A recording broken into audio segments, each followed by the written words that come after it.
you get it right. If you don't get it right at all, obviously you get 0, but I don't think that'll be the case on these ones. What I would say, Tim, is to make it so that everyone can play along fully. I've been trying to work out this because that was the one drawback from this format.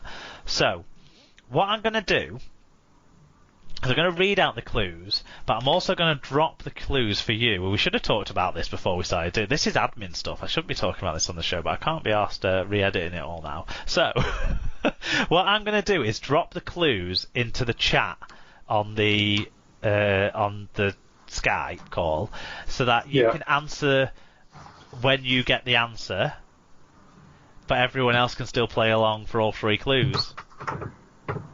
Right, okay, yeah. Does that make sense? Yeah. So, it's all who are they from the 3 clues, and we've got 5 of them to go at. So the first clue is Australian halfback who spent 2 seasons at each club.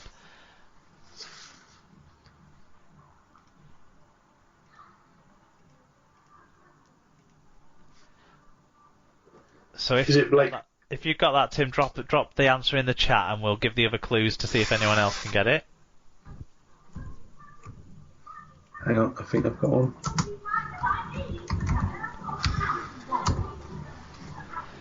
Okay, Tim's cracked it, so Tim gets 3 points here, but we'll keep playing on for everyone else. So clue 2 is winner of the 2013 Harry Sunderland Trophy. I don't need to paste it in the chat, do I? You've got it. So, good luck to everyone out there playing along. And then clue 3, if you haven't got it already, this player left Wigan at the end of the 2014 season to return to the NRL, where he's still playing, and his current club is the New Zealand Warriors.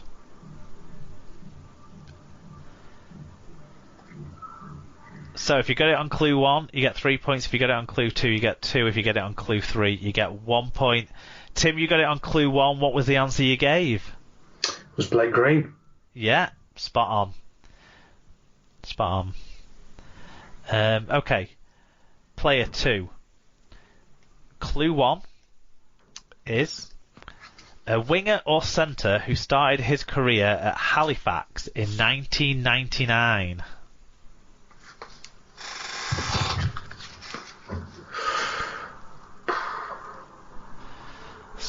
Halifax. Okay. Would you like the next clue? Yeah. Okay, he played for Wigan in the 2000 and 2003 Grand Finals and the 2002 and 2004 Challenge Cup Finals.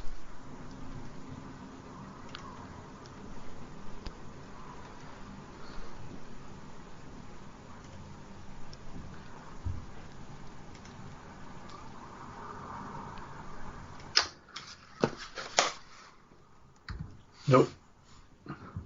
So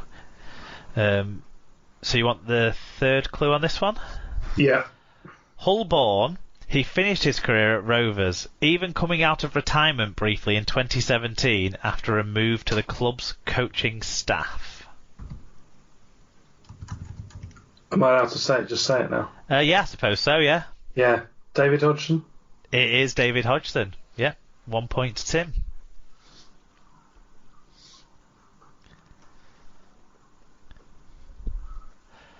Player 3 also has a Halifax connection.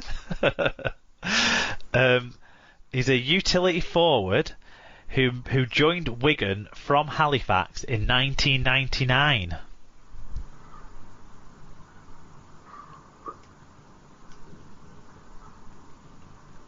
No. We'll give you the second clue, which is the longest stay of his career was on the other side of Hull with FC, where he won a Challenge Cup in 2005. So that was the longest stay of his playing career in the black and white.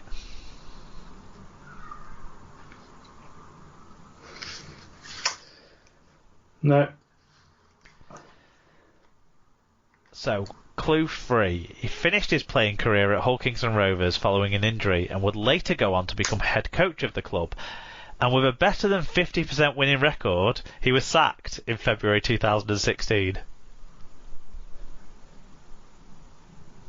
Chris Chester. It is Chris Chester, the man that took you to Wembley.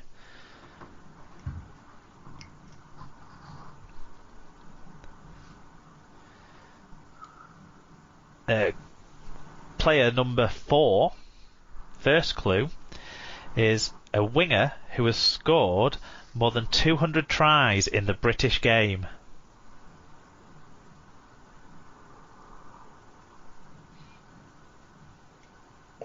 Oh, I've got an idea.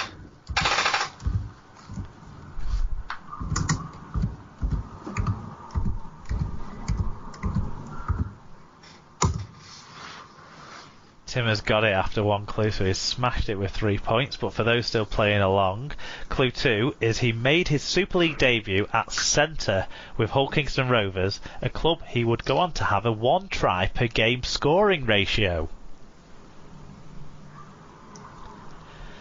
And then clue 3 is he scored the winning try in the 2016 Super League Grand Final, his last game in Wigan colours before a move to Rugby Union. Pleased with yourself on this one, Tim? Yeah. It's one of the names I've written down at the beginning. It is?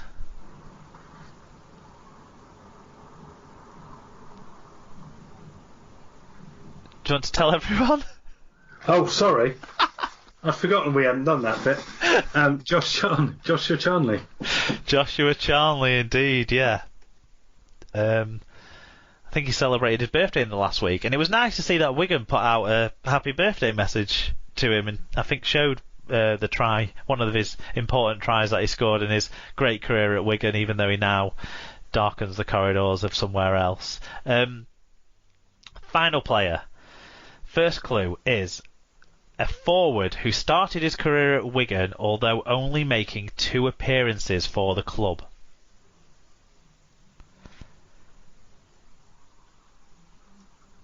No, go on.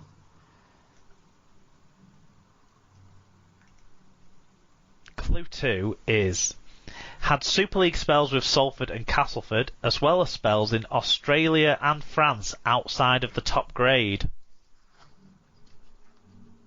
Oh.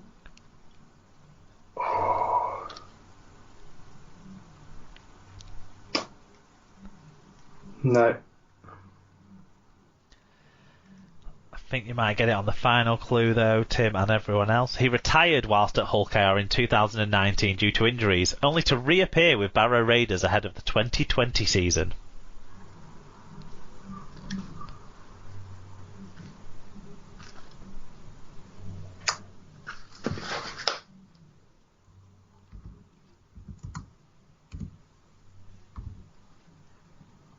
Oh, I'm not.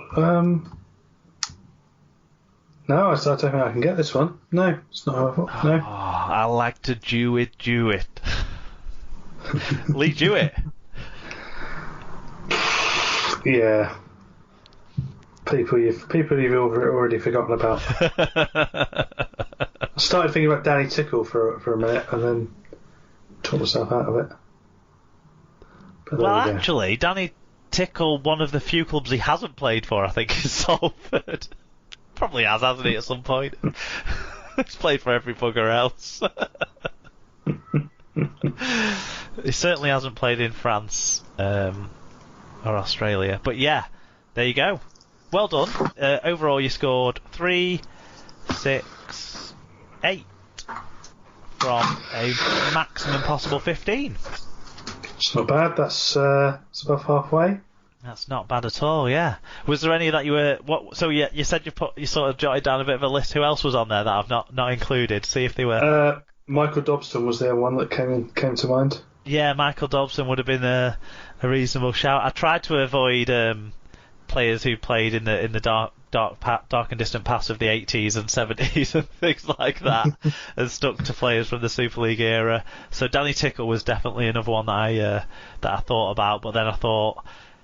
He's played for everyone, so whatever 2 clubs you put together is worth a guess. And Joel Tompkins as well was the other one. Joel Tompkins. Ian Thornley was another one I considered. Yeah. I thought that one might have been that was my alternative for Josh Charnley. It's a trickier one. And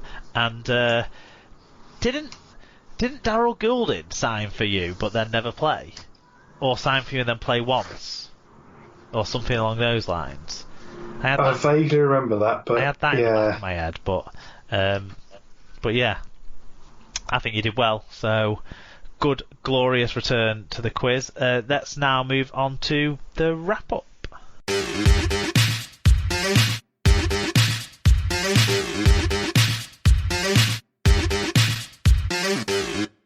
Okay, Tim, it's the time of the show where we like to talk about some things outside of Rugby League, and I really hope you've got a recommendation this week, because I think I spent too many last week and I've run out. Yeah, so first one would be Staged on the BBC.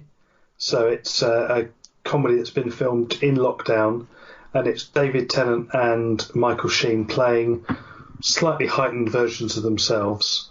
And it's about two actors rehearsing a play while in lockdown and using lockdown to rehearse a play. And it's 20 minutes long, bursts, 6 of them, and it's just very funny. And just quite easy watching, but just really well done, and just the callbacks and the jokes to are really good. So it's a decent watch. You know, I've not even heard of that.